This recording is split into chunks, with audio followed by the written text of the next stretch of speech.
Hello aspirants, easy mentor के online platform पर आप सभी लोग स्वागत है। मिसाइल क्लासिफिकेशन के इस सेकंड लेक्चर में हम लोग देखेंगे कि भारत में और पूरे दुनिया में प्रयोग होने वाली जितनी भी मिसाइल्स हैं उनको कितनी तरीके से क्लासिफाई की। इससे पहले कि हम लोग इस लेक्चर को स्टार्ट करें, इजी मेंटर के संदर्भ में हम लोग थोड़ी सी चर्चा करते हैं। इजी मेंटर एक ऑनलाइन प्लेटफॉर्म है जिसमें ऑल ओवर इंडिया से बहुत अच्छी अच्छी फैकल्टीज एक साथ आ चुकी हैं। संजय ठाकुर सर को आप सभी लोग जानते हैं। इंडियन पॉलिटी गवर्नेंस और इससे संबंधित जितने इश्यूज आप लोगों के लिए इम्पोर्टेंट है, सबके बहुत ही बेहतरीन ढंग से पढ़ाने वाले शिक्षकों में से एक है। जावेद सर को आप सभी लोग जानते हैं। हिस्ट्री कल्चर, इंडियन हिस्ट्री के जितने पोर्शन है इंक्लूडिंग वर्ल्ड हिस्ट्री, उन सभी के ऊपर सर के लेक्चर्स आप लोगों ने देखे ही होंगे। फिर अंशुमान सर है, इकोनॉमी के सर के लेक्चर्स यूट्यूब पर पड़े हुए हैं, आप सभी लोग देखे होंगे। इंडियन इकोनॉमी पर सर के लेक्चर्स जो है वो वाकई इनलाइट करने वाले हैं। आलम सर है इसके बाद एथिक्स और ऐसे सब पढ़ाएंगे। हालांकि एथिक्स पेपर 4 किसी एक डिसिप्लिन का नहीं होता, अलग अलग डिसिप्लिन मिला करके होती है और यही होता है कि इसी की वजह से लोगों को पढ़ने में कठिनाई आती है। लेकिन आलम सर जो पढ़ाते हैं तो बहुत ही बेहतरीन पढ़ाते हैं। फिर इसके बाद ज्योग्राफी है, एनवायरमेंट की इकोलॉजी है, योगेंद्र शर्मा सर के लेक्चर्स भी पड़े हुए हैं। इजी मेंटर के प्लेटफॉर्म पर भी सर के लेक्चर हैं, सभी के लगभग लेक्चर आ चुके हैं। आप सब लोग इनको फॉलो करें और देखें कि हम लोग ग्रुप कितने बेहतरीन ढंग से आप लोगों के लिए जो है कंटेंट क्रिएट करते हैं। ये जो लेक्चर सीरीज हम स्टार्ट कर रहे हैं, मिसाइल क्लासिफिकेशन, ये इसमें जितने उदाहरण हैं सारे के सारे इंडिया से हमने लिए हैं, क्योंकि इंडियन मिसाइल्स ऑफ लेट लगातार चर्चा में। ऑपरेशन सिंदूर अभी जो है एक मिलिट्री वेंचर था जिसमें ऑपरेशन सिंदूर हुआ था अगेंस्ट पाकिस्तान, और इनमें से कई एक मिसाइल्स उस समय भी चर्चा में थी। अलग अलग मिसाइल के बारे में हम लोग पढ़ते हैं, लेकिन मिसाइल क्लासिफिकेशन जानना क्यों जरूरी है? देखिए, मिसाइल्स के साथ अक्सर ऐसे टर्म्स यूज किए जाते हैं जो जल्दी कहीं एक्सप्लेन नहीं होते। जैसे एयर टू एयर मिसाइल जब यहाँ पर भारत में यूज में लाई गई थी तो उसके साथ यूज किया गया था BVR, बियॉन्ड विजुअल रेंज। ठीक है, बियॉन्ड विजुअल रेंज का क्या मतलब? जब बोलते हैं कि बैलिस्टिक मिसाइल और क्रूज मिसाइल, तो उसका क्या मतलब है?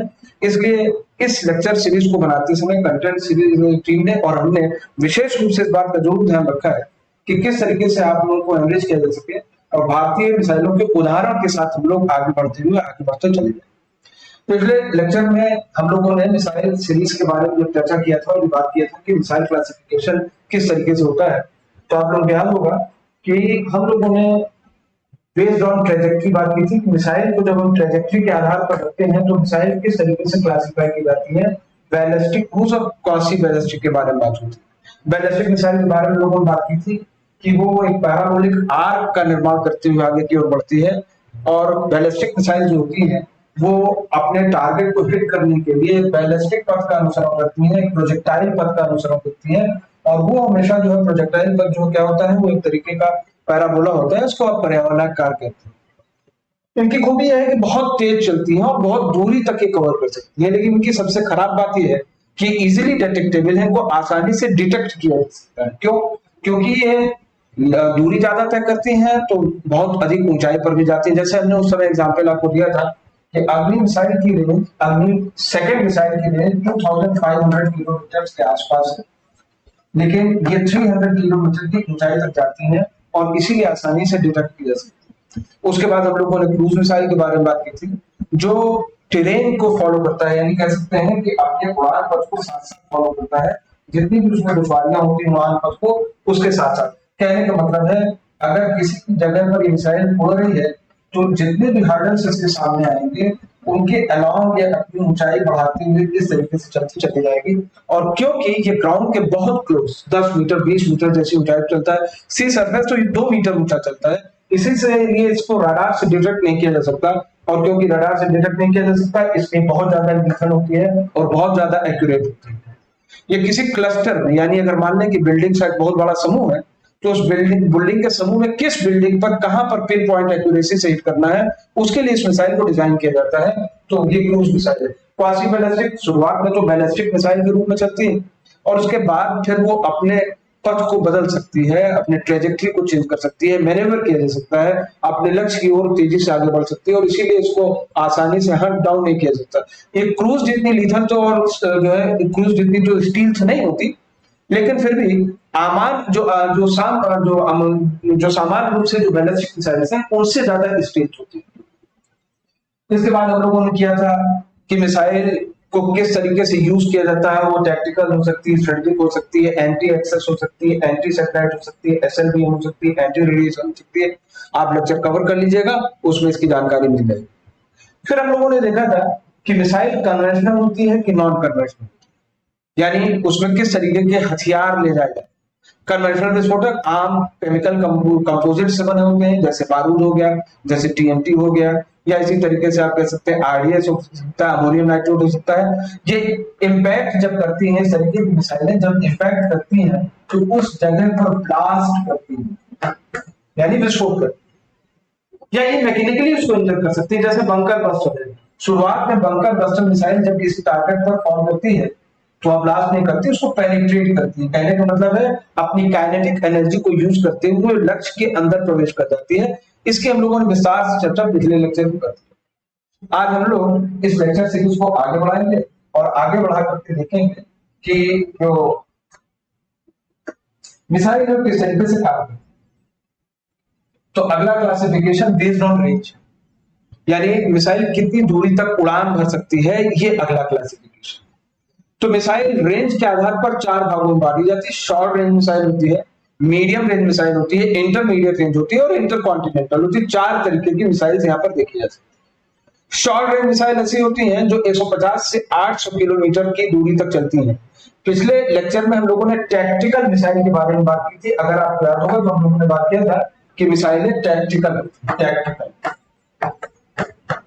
तो जो टैक्टिकल मिसाइल होती है उन मिसाइल की खास बात क्या होती है कि वो छोटी दूरी तक उड़ान भरती है और युद्ध क्षेत्र में युद्ध के कमांडर के द्वारा उसको रिलीज किया जाता है। ये जो शॉर्ट रेंज मिसाइल होती है यूजुअली टैक्टिकल होती है। 150 किलोमीटर की दूरी से कम स्ट्राइक करने वाली मिसाइल नहीं होती, ऐसा कहना बेकार है, क्योंकि आपके अपने देश के पास पिनाका सिस्टम है और पिनाका सिस्टम 40 से 80 किलोमीटर की दूरी तक स्ट्राइक करता है। पिनाका 1 40 किलोमीटर, पिनाका 2 जो है वो 80 किलोमीटर की दूरी तक स्ट्राइक करता है। लेकिन ये जो है बहुत ज्यादा शॉर्ट रेंज है और स्पेशली एकदम युद्ध क्षेत्र में इनको यूज किया जाता है, एकदम टैक्टिकल मिसाइल्स के अंतर्गत ही आती है। शॉर्ट रेंज मिसाइल क्रूज भी हो सकती है, बैलिस्टिक भी हो सकती है, इसका कोई मतलब नहीं। एक क्लासिफिकेशन दूसरे से अलग है, कभी कभी हमको मर्ज करना पड़ता है। जैसे हम कह सकते हैं कि हमारी जो ब्राह्मोस है जो कि क्रूज मिसाइल है 290 किलोमीटर की दूरी तक जाती है, इसलिए शॉर्ट रेंज है। पृथ्वी 1 और पृथ्वी 2 भी शॉर्ट रेंज है, जबकि पृथ्वी 1 जो है क्या है, ये बैलिस्टिक मिसाइल है और जो ब्राह्मोस हो क्या, क्रूज मिसाइल है। तो ऐसा हो सकता है कि कई एक्टर एक दूसरे के साथ इंटरमिंगल करें, एक साथ यूज किए जा सकते हैं। ये अलग अलग का मतलब ये नहीं होता कि अगर एक क्लास में कोई मिसाइल रख दी गई तो दूसरे क्लास में उस मिसाइल को नहीं रखा जा सकता, जरूर रखा जा सकता। शॉर्ट रेंज के बाद मीडियम रेंज बैलिस्टिक मिसाइल है जो कि 800 से 2400 किलोमीटर की दूरी तक स्ट्राइक करती है। और इसमें हम लोग बात कर सकते हैं भारत में जो अग्नि है या अग्नि 2 है या BN-04 है, ये सारी ऐसी मिसाइलें हैं जो 800 किलोमीटर से ज्यादा दूरी से 800 किलोमीटर लेकर के 2400 किलोमीटर की दूरी तक मार करती है। अच्छा, एक चीज याद रखिएगा, यहाँ पर जो डिस्टेंस दे रखी है 150 से 800, 800 से 2400, इसको लेकर के बहुत कंफ्यूज होने की जरूरत नहीं है। कुछ जगहों पर 2500 हो जाती है, कुछ जगहों पर ये इंटरकॉन्टिनेंटल को या इंटरमीडिएट रेंज को 5000 किलोमीटर पर एंड कर देती है। ये जो क्लासिफिकेशन है बेस्ड ऑन रेंज ज्यादातर जगहों पर सोर्सेज में लगभग आप कह सकते हैं यूनानिमस है। कुछ जगहों पर डेविएशन हो सकता है, कोई बहुत फर्क नहीं पड़ता कि हम यहाँ पर 150 से 750 कर दें, यहाँ 750 से 2500 कर दें, ये 150 किलोमीटर प्लस माइनस का कोई मतलब नहीं होता और आपका काम चल जाएगा। अगर आप ये रेंज लिख देंगे तो ठीक है। मीडियम रेंज के बाद इंटरमीडिएट रेंज है, ये लॉन्ग रेंज है, 2400 किलोमीटर से लेकर के 5500 किलोमीटर की दूरी तक मार सकते हैं।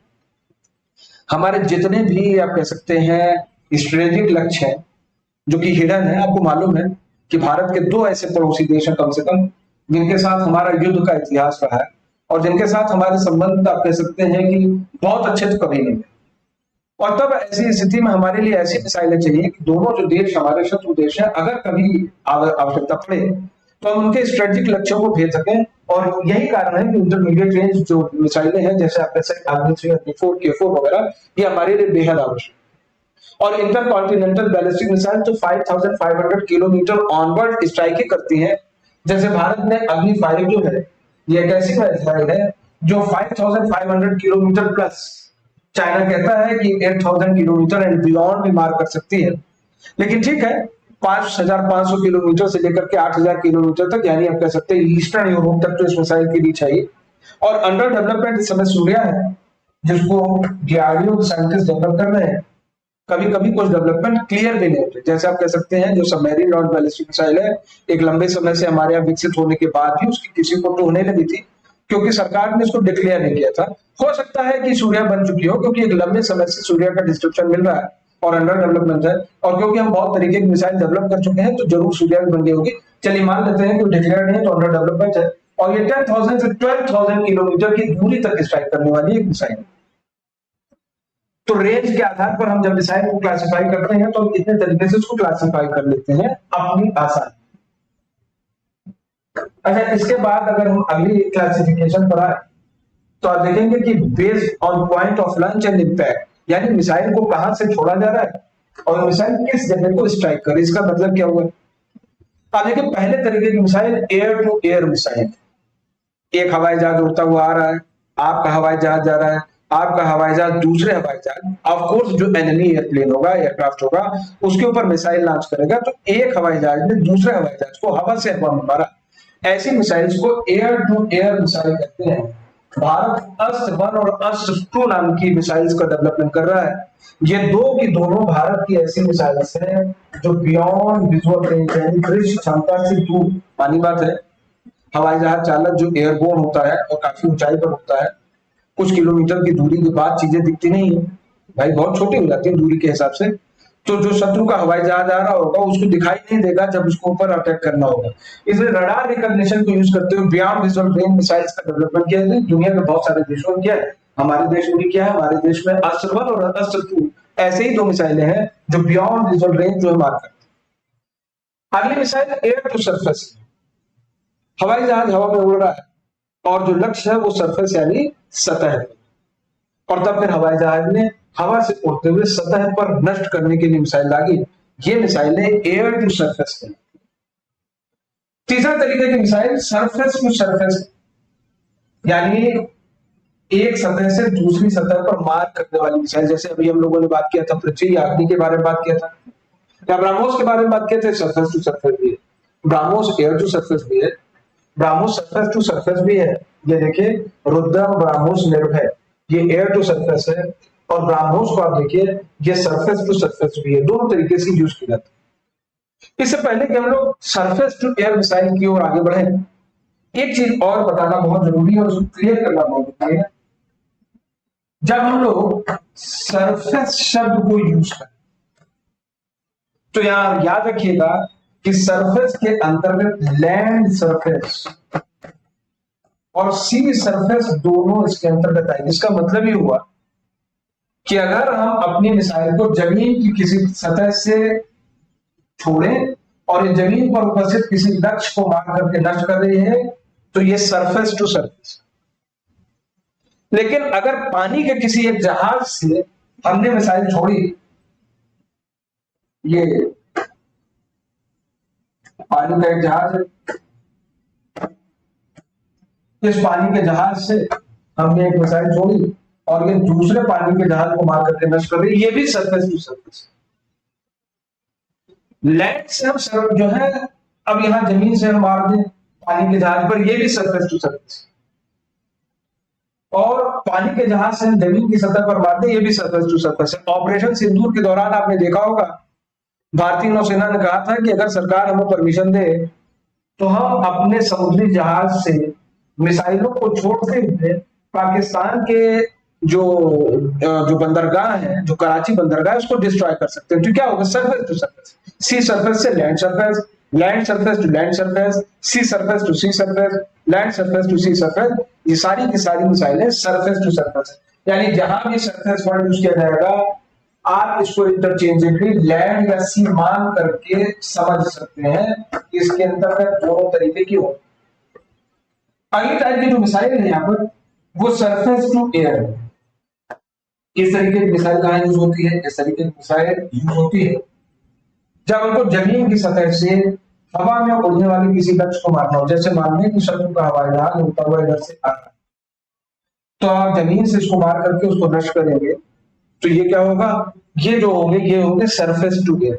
आजकल ड्रोन्स भी आपने देखा होगा, ऑपरेशन सिंदूर के दौरान पाकिस्तान ने बहुत सारी मिसाइलें भारत को टारगेट करके छोड़ी थी। फॉर्चुनेटली, या कह सकते हैं कि हमारी सेनाओं की दक्षता की वजह से, फॉर्चुनेटली क्या कहें, दुर्भाग्य की बात नहीं थी, कैलकुलेटेड था। और तब फिर हमारी सेनाओं ने जो है पूरी तरीके से अपनी क्षमता का परिचय देते हुए बहुत सारी मिसाइल्स और ड्रोन्स को हवा में मार कर नष्ट किया। क्यों? बहुत सारे हथियारों के साथ साथ हमारे पास सरफेस टू एयर मिसाइल भी। सरफेस टू एयर मिसाइल में Akash quick reaction surface to air missile, QR का मतलब है quick reaction surface to air. VLSRSAM vertically launch short range surface to air missile. ये सारी की सारी हमारे पास वो मिसाइलें हैं जो सरफेस टू एयर हिट करने के लिए बनाई गई हैं, यानी जमीन की सतह से हम छोड़ेंगे और जमीन की सतह से छोड़ने के बाद जो है हम हवा में आने वाले, चाहे वो ड्रोन हो, चाहे वो एयरक्राफ्ट हो और चाहे मिसाइल हो, उन सभी को हम इस तरीके से खत्म बेस्ड ऑन स्पीड। मिसाइलें अलग अलग स्पीड पर चलती हैं और तब फिर इस तरीके से जब हम मिसाइल क्लासिफाई करते हैं तो हम कहते हैं कि बेस्ड ऑन जो है स्पीड, ये सब सॉनिक हो सकती है या ये सुपर सॉनिक हो सकती है या हाइपरसोनिक हो सकती है। दोस्तों, जब हम स्पीड के बारे में बात करेंगे तो एक चीज जाननी बहुत जरूरी है। स्पीड का जब भी चर्चा किया जाता है तो याद रखिएगा, एक वर्ड है मैक, उसका जरूर से सवाल है मैक। ये देखिए, ये मैक 1 है। स्पीड का मैक से क्या लेना देना है, इसको भी समझ लीजिए। हवाई जहाज होते हैं, मिसाइलें होती हैं, ये बहुत तेज चलते हैं। इनकी स्पीड का कंपैरिजन हमेशा साउंड की वेलोसिटी के साथ। कहने का मतलब है, मैक संख्या निकालने के लिए आप एयरक्राफ्ट या हवाई जहाज की वेलोसिटी को ऊपर रखिए और साउंड की वेलोसिटी को नीचे रखिए और डिवाइड करिए। डिवाइड करने के बाद जो भागफल आपके पास बचा है वही मैक नंबर। कहने का मतलब है कि अगर हम ये कहें कि हमारी मिसाइल ब्राह्मोस 2.8 मैक पर उड़ान भरती है, 2.8, तो इसका मतलब होता है कि ये मिसाइल एक ऐसी मिसाइल है जो हवा में उड़ान भरेगी तो 2.8 गुना रफ्तार पर, ध्वनि की रफ्तार बहुत थी, 330 मीटर पर सेकंड। 2.8 का कैलकुलेशन अगर आप करेंगे तो रफली 1 किलोमीटर 1 सेकंड की रफ्तार पर उड़ने वाली मिसाइल है। 1 किलोमीटर 1 सेकंड में यानी 60 किलोमीटर 1 मिनट में, यानी 3600 किलोमीटर प्रति घंटे की रफ्तार पर उड़ने वाली मिसाइल ब्राह्मोस लगभग यही आ जाएगा, 3500-3400 किलोमीटर के आसपास। तो जब कभी कोई मिसाइल उड़ान भरे लेकिन उसकी स्पीड ध्वनि की रफ्तार से कम हो, हम कहते हैं मिसाइल सबसोनिक स्पीड पर उड़ान भरे।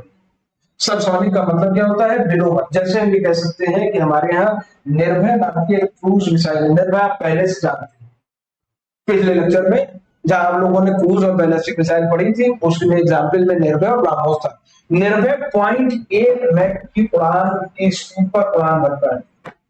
ये बहुत परेशान मत होइएगा कि कहां ब्रह्मोस 2.8 मैक पर उड़ रही है और कहां निर्भय 0.8 मैक पर चल रही, तो बहुत धीमे चलती है। भाई, हर मिसाइल की अपनी खासियत है, धीमे चलती है। रेंज में तो देखो, निर्भय 1500 किलोमीटर की दूरी तक स्ट्राइक करती है और ब्रह्मोस 290 किलोमीटर जो पुराना वाला है और जो नया वर्जन आ रहा है वो 800 किलोमीटर की दूरी तक स्ट्राइक करने वाला है। क्या हम इसको 1400-1500 नहीं कर सकते? कर सकते हैं, जब करेंगे भी कर दिया जाएगा। भाई, ब्रह्मोस 1500 जाने लगी, अभी नहीं जा रही। स्टील थी उतनी ही है, चाहे धीमे चले और चाहे तेज चले, राडार से पकड़ना तो लगभग असंभव। तो ये मिसाइलें सबसोनिक, ये धीमे उड़ान भरती है। यूजली जो सबसोनिक मिसाइल होती हैं उनको पावर देने के लिए जिस इंजन को यूज किया जाता है वो एक तरीके का जेट इंजन होता है, टर्बोफैन जेट होते हैं। क्या होते हैं टर्बोफैन जेट? अभी आगे वाली जो स्लाइड्स रहेंगी उसमें हम लोग बात करेंगे। रैम जेट क्या होता है, स्पैन जेट क्या होता है, टर्बोफैन फैन जेट क्या होते हैं, अभी उसके बारे में चर्चा आगे करेंगे। अभी बस ये जानते रहिए कि सबसोनिक मिसाइलों में यूजली जिस तरीके की जो है इंजन को यूज करते हैं वो टर्बोफैन जेट होता है, एक तरीके का हवाई जहाज का ही जेट एरोप्लेन, उसको समझे आप। आइए थोड़ा सा आगे बढ़ा जाए। सबसोनिक के बाद जो अगली स्पीड है उसको सुपरसोनिक। सुपरसोनिक अपने नाम से ही दिखाई दे रहा है, जब कोई मिसाइल हवा में ध्वनि के वेग से ज्यादा के वेग पर चले। कितना चले, तभी कह सकते हैं मैक 1 से लेकर के मैक 5 के बीच में अगर चले, यानी ध्वनि की रफ्तार से 1 गुना से ज्यादा और 5 गुना के बीच में है तो हम कहते हैं सुपरसोनिक। भारत में बहुत सारी ऐसी मिसाइल्स हैं जो सुपरसोनिक है। एक तो नाम आप पहले से ही जान गए, ब्रह्मोस, देखिए यहाँ पर लिखा भी है ब्रह्मोस। लेकिन प्रहार और त्रिशूल और आकाश, ये भी हमारी ऐसी मिसाइलें हैं जो सुपरसोनिक। आप में से कुछ लोग कहेंगे भाई त्रिशूल जो है भारतीय सेना के द्वारा प्रयोग में, नहीं कोई दिक्कत नहीं, लेकिन विकसित तो हमारी देश में हुई थी, तो ये भी सुपरसोनिक है। ब्रह्मोस, प्रहार और आकाश, और जैसे अग्नि सीरीज की मिसाइलें हैं और पृथ्वी सीरीज की मिसाइलें हैं, वो सारी की सारी सुपरसोनिक की स्पीड पर चलती हैं। बहुत सारा नाम लिखने की जरूरत नहीं, 3-4 उदाहरण होने चाहिए, 3-4 उदाहरण में सेलेक्टिवली दे दिए, तो ये सारी के सारी सुपरसोनिक मिसाइल्स के अंतर्गत है, तेज चलती। जो सुपरसोनिक मिसाइल होती हैं उनको स्पीड देने के लिए, गति देने के लिए या तो रैमजेट या तो रॉकेट इंजन को यूज करते हैं। अभी पीछे वाली स्लाइड पर हमने किया था ramjet, scramjet, turbofan jet, rocket engine जो इंजन होते हैं। आगे की स्लाइड्स में उसके बारे में चर्चा करेंगे, इसलिए उसको लेकर के बहुत परेशान मत होइएगा कि आपको तो इसका नाम नहीं मालूम, अभी नाम मालूम हो जाएगा और अभी हम लोग अच्छे से उसके बारे में जानेंगे। तीसरे तरीके की मिसाइलें होती हैं जो हाइपरसोनिक वेलोसिटी पर ट्रेवल करती है। हाइपरसोनिक का मतलब क्या होता है? हाइपरसोनिक का मतलब होता है कि जो मिसाइल है वो मैक 5 से ज्यादा की स्पीड पर चल रही, तो हम कहते हैं ये हाइपरसोनिक। 5 से ज्यादा कितना भाई? अग्नि 5 जो है, अग्नि 5 24 मैक पर चलती है, 24 मैक। और ब्रह्मोस सेकंड का विकास भारत में हो रहा है, ये मैक 8 पर उड़ान भरे। प्रलय वगैरह ये 7.5 मैक पर उड़ान भरती, यानी आप कह सकते हैं भारत के पास बहुत सारी hypersonic missile still they exist. BrahMos बना रहे हैं, इसमें से ब्रह्मोस क्रूज मिसाइल होगी, बाकी जितनी है K4 है, K15 है, प्रलय है, अग्नि है, ये सारी की सारी आप कह सकते हैं बैलिस्टिक मिसाइल्स है, ये उस रेंज में नहीं आती, यानी ये कह सकते हैं ये क्रूज मिसाइल के अंतर्गत नहीं। तो स्पीड के हिसाब से मिसाइलों को 3 भागों में बांटा जाता है। पहले तरीके की मिसाइल आप जान गए जो होती हैं वो सबसोनिक होती हैं, दूसरी सुपरसोनिक होती हैं और तीसरी जो हाइपरसोनिक। आइए आगे बढ़ा जाए, और जो सबसे ज्यादा देर से जिसकी हम लोग चर्चा कर रहे हैं कि इंजन क्या होते हैं। देखिए मिसाइलें हम लोगों ने बात किया था, पहला लेक्चर अगर आप याद करें तो हमने आपसे कहा था कि मिसाइलें 2 तरीके की होती हैं। एक मिसाइल जो होती है वो एटमॉस्फेयर में उड़ान भरती है, एटमॉस्फेयर में यानी वायुमंडल के भीतर। और कुछ मिसाइलें ऐसी होती हैं जो स्पेस में उड़ान भरती हैं, अंतरिक्ष में, जहां निर्वात होता है वहां। निर्वात में आपको मालूम है कि जेट प्लेन काम नहीं करेंगे, क्योंकि जेट एरोप्लेन में ईंधन को जलाने के लिए हवा से ऑक्सीजन लेनी पड़ती है, ऑक्सीजन यानी ऑक्सीडाइजर को एयर से लेना पड़ता है। और स्पेस में जहां निर्वात है वहां कोई एयर है नहीं, तो ऐसी स्थिति में ईंधन जलेगा नहीं। इसीलिए स्पेस में ट्रेवल करने के लिए हमारे लिए जो प्रेफरेबल चीज है वो क्या होगा? एक रॉकेट। रॉकेट तो रॉकेट इंजन की खास बात क्या होती है कि रॉकेट इंजन हमेशा अपने ऑक्सीडाइजर यानी अपने ऑक्सीकारक और ईंधन को साथ लेकर के चलता है। ईंधन कैटेगरी के आधार पर रॉकेट 2 तरीके के होते हैं, एक सॉलिड ईंधन पर आधारित होता है और दूसरा लिक्विड ईंधन। जैसे हम बात कर सकते हैं कि हमारी जो मिसाइल है, जो पृथ्वी है, चाहे वो पृथ्वी 1 हो, चाहे 2 हो, चाहे पृथ्वी 3 हो, इसमें लिक्विड ईंधन का यूज किया। देखिए यहाँ पर जो ग्राफिक रिप्रेजेंटेशन है उसमें दिखाया गया है कि ऊपर वाले कक्ष में लिक्विड फ्यूल है, नीचे वाले में जो है लिक्विड ऑक्सीडाइजर है। ऊपर नीचे हो सकता है ऑक्सीडाइजर ऊपर, फ्यूल नीचे, तो कोई दिक्कत नहीं। दोनों एक ट्यूब की वजह से अपने कंबस्टन चैम्बर में आते हैं, दोनों मिक्स होते हैं, प्री मिक्स होने के बाद बर्न होते हैं, गर्म गैसें पीछे की ओर निकलती हैं, और जब गर्म गैसें इस तरीके से पीछे की ओर निकलती हैं तो ये आगे की ओर भागता है। दूसरे रॉकेट ऐसे होते हैं जिनमें सॉलिड फ्यूल होती है, ठोस ईंधन। अरे ठोस ईंधन तो आपने देखा होगा, लकड़ी जलती होगी, उपला कट्टा वगैरह भी जलता होगा, सब ठोस ईंधन है। कागज जलाते हो ठोस। ठोस ईंधन कमरे के तापमान पर, रूम टेम्परेचर के ऊपर सॉलिड स्टेट होता है, और इसको बनाते समय इसके ईंधन और ऑक्सीकारक को एक साथ मिक्स करके यहाँ भर दिया जाता है, बर्न करते हैं, गर्म गैसें फिर पीछे की ओर निकलती है और आगे की ओर होता है। पृथ्वी जैसी मिसाइलें जो 30 किलोमीटर की ऊंचाई पर जाती हैं, उनके अंदर लिक्विड ऑक्सीडाइजर और लिक्विड फ्यूल दोनों होता है, but they travel inside atmosphere. लेकिन अग्नि जैसी जो मिसाइलें होती हैं वो बियॉन्ड एटमॉस्फेयर निकल जाती है, स्पेस में निकल जाती है, क्योंकि इनको में से कुछ तो 300 किलोमीटर एंड बियॉन्ड ऊपर अंतरिक्ष में उड़ान करती रहती है। तो दो तरीके की मिसाइलें होंगी, यूजुअली इनको स्पेस में जाना। लेकिन इसके बाद जिन मिसाइलों की हम लोग चर्चा करेंगे, जैसे ब्रह्मोस और निर्भर वगैरह की हम लोगों ने चर्चा किया था, जिसमें क्रूज मिसाइलें हैं जिस सेगमेंट में, उसमें जिन इंजनों को यूज किया जाता है रैमजेट और स्क्रैमजेट, जैसा rocket engine usually hypersonic velocity पर ही चलता है। हाइपरसोनिक जैसे अग्नि 5 के बारे में लोग बात किया था, मैक 2024 की स्पीड पर वो चलता है, तो वो हाइपरसोनिक। दूसरी मिसाइल अगर हम लोग देखें रॉकेट के बाद, जो अगली तरीके की जो मिसाइलें हैं, जैसे आप देखिए जिसमें रैमजेट इंजन, या रैमजेट के बाद फिर स्क्रैमजेट इंजन। रैमजेट और स्क्रैमजेट इंजन को समझने के लिए जरूरी है कि हम लोग इससे पहले जेट एरोप्लेन को समझें। देखो ये जेट एरोप्लेन, जेट हवाई जहाज आप सभी ने देखा होगा, ये जेट हवाई जहाज है। जेट हवाई जहाज के नीचे ये जो आप सेगमेंट देख रहे हैं, ये वाला,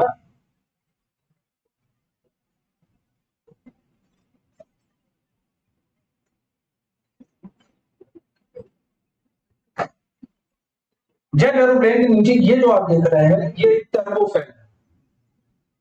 आपके घर में जैसे आप कह सकते हैं कूलर लगा हो, एग्जॉस्ट फैन लगा हो, क्या करता है, पंखा चलता है और हवा को बाहर फेंकता है या बाहर से अंदर खींचता है। ये टर्बोफैन जेट भी यही काम करता है, ये आगे से एटमॉस्फेरिक एयर को तेजी से अंदर खींचता है। अंदर क्यों खींचता है, ये देखिए यहां पर इसके इंजन को बनाया, सामने की ओर ये वाला जो पोर्शन आप देख रहे हैं, ये फैन वाला, ये डैने वाला है, जिसमें प्रोपेलर है जो घूम करके हवा अंदर सक्शन करता है। इसके सामने खड़े हो जाओगे, खींच के अंदर ले जाए, डेथ भी हो सकती है, हो क्या सकती है, मतलब भूल जाए। इसके सामने कोई खड़ा नहीं होता जब ये तेजी से होता है, ये हवा बहुत तेजी से अंदर खींचता है। हवा जब इसके अंदर आती है तो यहाँ पर कंप्रेसर्स लगे होते हैं, अंदर का ये मैकेनिज्म, ये हवा को कंप्रेस कर देती है। कहने का मतलब है किसी गुब्बारे वगैरह में हवा भर करके उसको दबा करके छोटा कर दो, यही है एयर कंप्रेशन।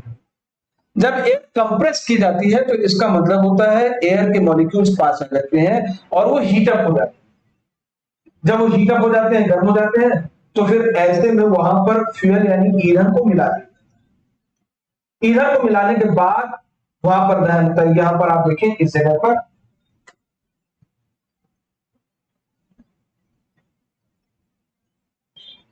इस जगह पर अगर आप ध्यान से देखें तो यहां पर ये लिखा हुआ, यहां पर एयर अंदर जा रही है, इसी जगह पर फ्यूल मिक्स हो रहा है और यहीं पर इसका इग्निशन हो रहा है, यानी दहन हो रहा है।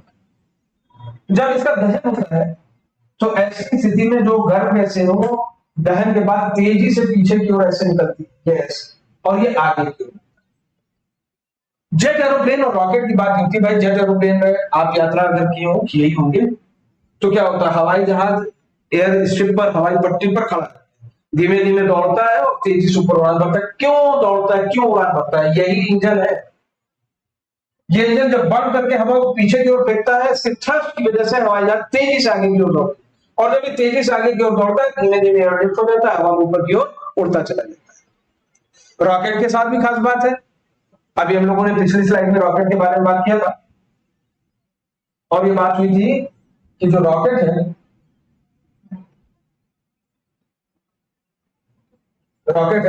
ये अपने फ्यूल को कंबस्ट करता है, पीछे की ओर ही निकलता है। रॉकेट, हवाई जहाज वगैरह न्यूटन के थर्ड लॉ ऑफ मोशन पर चलते हैं, क्रिया प्रतिक्रिया करने में। पीछे गर्म गैसें निकलती हैं और झटके से आगे की ओर आगे बढ़ता चला जाता है।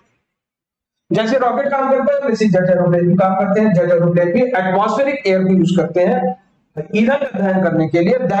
रॉकेट एटमॉस्फेरिक एयर को यूज नहीं करता, लेकिन ईंधन को ऑक्सीडाइजर के प्रेजेंस में बर्न करता है, पीछे की ओर हॉट गैसेस बाहर निकालता है और यहां भी निकालता है, और जब यहां तेजी से निकालता है तो फिर हवाई जहाज ऊपर की ओर उड़ता है। रैमजेट और स्क्रैमजेट इसके अपोजिट हैं, याद रखिएगा। रैमजेट और स्क्रैमजेट अगर किसी हवाई जहाज में लगा दो या मिसाइल में लगा दो और सोचो कि मिसाइल को उड़ा देंगे, बिल्कुल नहीं। रैमजेट और स्क्रैमजेट स्पीड एनहांसर हैं, वो किसी चलने वाले गतिमान चीज की स्पीड को बढ़ा देते। कैसे, यही देखने की बात है। तो आइए, ये जो जेट टर्बोजेट इंजन यहाँ पर लगे हुए हैं, ये जो टर्बोजेट इंजन हमने आपको बताया है, ये टर्बोजेट इंजन मिसाइल में यूज नहीं होगा, लेकिन इसको बताना जरूरी था क्योंकि जब तक हम टर्बोजेट को एक्सप्लेन नहीं कर देंगे तब तक हम आपको बिल्कुल भी स्क्रैमजेट रैमजेट एक्सप्लेन नहीं करते। तो अगली स्लाइड पर चलते हैं और ये देखते हैं कि जो रैमजेट स्क्रैमजेट है वो क्या होगा। तो देखो, ये रैमजेट के बारे में भी हमने कहा कि अगर कोई चीज स्टैटिक है, अगर कोई चीज खड़ी है तो उसमें धक्का उत्पन्न नहीं कर सकता, यानी उसको चला नहीं सकता। लेकिन अगर कोई चीज चल रही है फॉरवर्ड मोशन में तो उसकी स्पीड जरूर बढ़ा सकता है। कैसे बढ़ा सकता है, इसी को देखने की बात है। तो आइए इसको देखा जाए, होता है रैमजेट कैसे काम। दौड़ते समय अपने हाथ में कोई ट्यूब ले लो, खोखली पाइप, जितनी तेजी से दौड़ोगे हवा उतनी ही तेजी से अंदर की ओर जाएगी। यही तो है, यही तो नियम होता है। बस रैमजेट और स्क्रैमजेट फिजिक्स के इसी नियम को यूज करते हैं।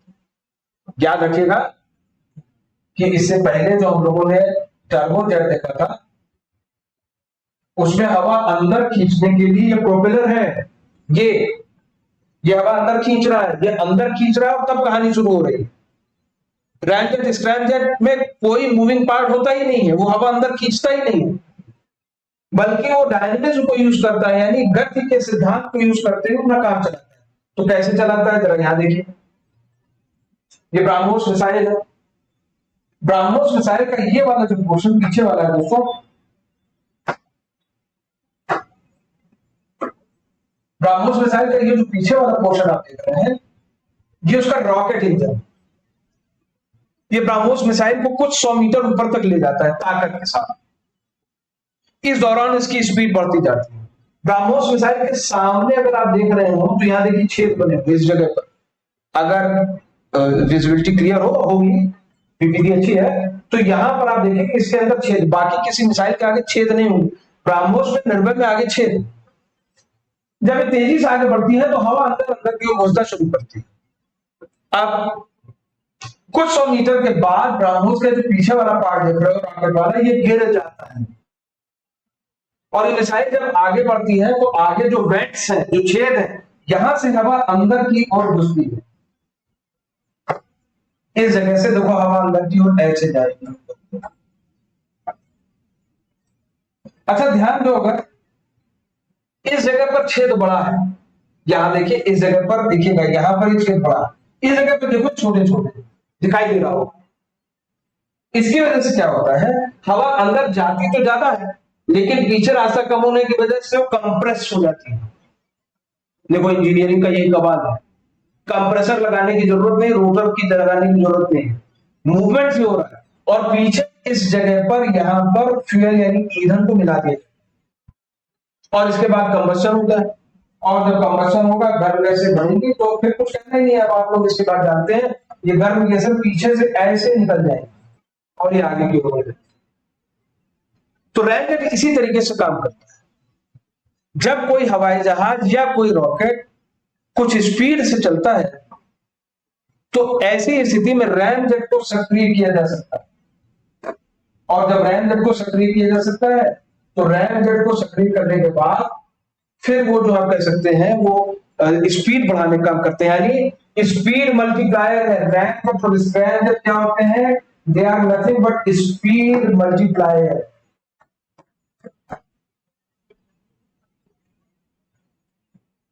ये स्पीड को मल्टीप्लाई कर देते हैं, कई गुना स्पीड को बढ़ा देते हैं। अभी तो हम लोगों ने बात किया था सुपरसोनिक मिसाइल में यही स्पीड मल्टीप्लायर इंजन इसके अंदर लगे होते हैं।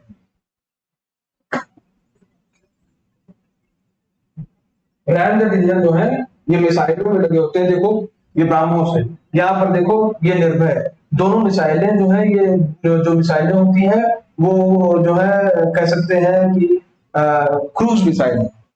इसमें निर्भय सब सोनिक है। यहां हमने इसकी फोटो क्यों लगाई, इसमें रैमजेट इंजन है ही नहीं, होएगा ही नहीं। पहले तो बताया था टर्बोफैन, लेकिन कंपैरेटिव एनालिसिस के लिए बनाया था। देखिए यहां पर ब्रह्मोस में बेंट हवा अंदर जा रही है, इस जगह पर कोई बेंट नहीं है क्योंकि हवा अंदर जानी ही नहीं, क्योंकि रैमजेट है ही नहीं इसके पास, इसीलिए वो सब सोनिक स्पीड पर चलते हैं। रैमजेट की तरीके से दूसरा होता है जिसको हम स्क्रैमजेट कहते हैं।